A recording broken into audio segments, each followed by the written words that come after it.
Magandang umaga minasang, ang aga ko ngayon kasi ang duty ko ay 6 a.m. to 3 p.m. at sa restaurant ako naka-assign. Sa hotel kasi, yung breakfast niya buffet type, so kami yung nagre-ready ng mga pagkain doon.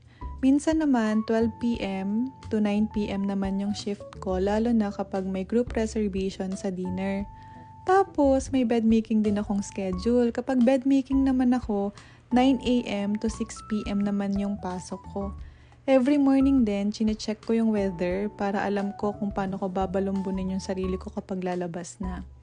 Tapos, lalo ngayong winter, morning, hindi na ako naliligo. Bali, half bath na lang. Sa gabi na lang ako naliligo kasi nga, hindi ka naman pinagpapawisan, minasang. Ayan, balot na balot tayo yan. Bali mula bahay hanggang hotel, lalakarin ko lang siya. At ito yung lagi ko nilalakaran. Sobrang dilim yan minasang, kaya hindi talaga ako tumitingin magkabilang gilid. Tapos dito sa part na to, maliwanag na, medyo maliwanag na siya. Parang buhay lang din natin, hindi palaging nasa dilim. Basta't magtiwala lang tayo, liliwanag din ang ating mga buhay. Kailan ka pa naging motivational speaker?